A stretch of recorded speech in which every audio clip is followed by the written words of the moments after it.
NTA ने अभी अभी अपने सारे एलिगेशन को क्लियरिफाई किया है। अब ये वॉर हो गया स्टूडेंट वर्सेस एनटीए, सच वर्सेस झूठ का वॉर है और हम लोग सभी बच्चों के साथ हैं। सबसे पहला क्लियरिफिकेशन उन्होंने दिया है ग्रेस मार्क पे कि 2018 में ऑनरेबल एपेक्स कोर्ट ने जैसा गाइड किया था वही फॉर्मूला अप्लाई किया है। मैं सवाल पूछता हूं, क्या सेम सिचुएशन है? वो ऑनलाइन पेपर था, ये ऑफलाइन पेपर है। वहां पे पेपर का लेवल अलग है, ये पेपर का लेवल अलग है। वहां पे क्वेश्चन ऑलमोस्ट सेम टाइप के होते हैं, यहां पे question physics, chemistry, botany, zoology चारों सेक्शन अलग अलग बिल्कुल तरीके से ट्रीट होते हैं। बायो के सवाल को करने में लगता है 20 सेकंड और फिजिक्स के सवाल को करने में लगता है 2 मिनट। कैसे आप एक बार में सही दे दोगे? सबसे पहला सवाल, गलत कर रहे हो, ये सेम एप्लीकेबल नहीं होगा, हम लोग इसके लिए खड़े हैं। दूसरी बात, जब पेपर का लेवल पिछले साल और इस साल सेम था तो अचानक से सिर्फ एक क्वेश्चन के 2 आंसर देने की वजह से 64 बच्चे 7 आउट ऑफ 720 आ गए, 720 आउट ऑफ 720 आ गए। ये कैसे हो सकता है पॉसिबल? कहीं ना कहीं पेपर लीक हुआ है या ग्रेस की वजह से ये सारे कट ऑफ का प्रॉब्लम आ रहा है, जिससे कम से कम 50-60 हजार बच्चे जो 610 से लेकर के 650-60 के बीच में सेक्रीफाइस कर रहे हैं, जो टॉप में भी आ रहे हैं वो भी 720 लाने पे, जेन्यून लाने पे उनको अच्छा कॉलेज में एम्स नहीं मिलेगा, तो ये गलत हो रहा है।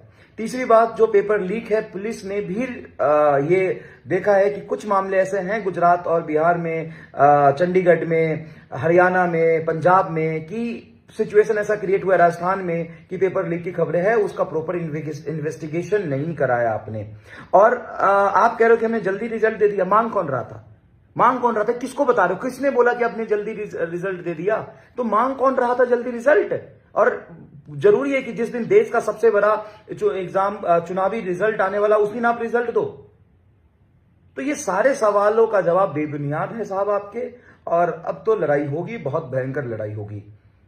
ये गलत डायरेक्शन में आप जा रहे हैं और ग्रेस मार्क को आपको हटाना ही पड़ेगा। और जहां पे भी गलत तरीके से पेपर आपने एग्जीक्यूट करा है, कि आपने हिंदी मीडियम के बच्चों को इंग्लिश मीडियम का पेपर नहीं दिया, शर्म करो। आप इतने जगह पेपर लेते हो, आपके एक भी इन्विजिलेटर सही तरीके से ट्रेंड नहीं होते हैं और उनको पता तक नहीं होता पेपर कैसे कराना है। गलत कोड बांटते हो आप।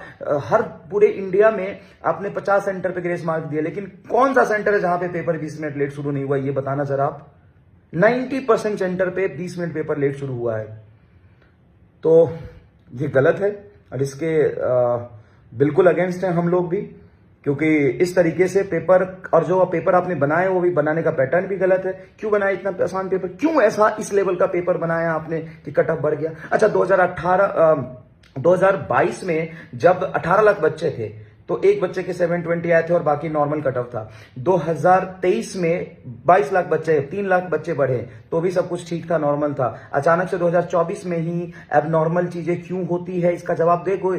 नंबर, आप बोल रहे हो कि नंबर ऑफ एस्पिरेंट बढ़ गए। जब नंबर ऑफ एस्पिरेंट बढ़ गए तो 2022 से 23 में भी बढ़े थे, तब तो सब कुछ नॉर्मल था। 23 से 24 में जब एस्पिरेंट बढ़े तो अब नॉर्मल रिजल्ट क्यों आ रहा है? काहे आ रहा है? तो ये सब कुछ गलत है। और एनटीए ऑफिशियल को टैग करिए और सारे बच्चों तक ये वीडियो शेयर करिए, और गवर्नमेंट को, सारे बड़े बड़े इन्फ्लुएंसर को, ध्रुव राठी सर को, सभी लोगों को टैग करिए और इस पर डिटेल एनालिसिस करने के लिए बोलिए।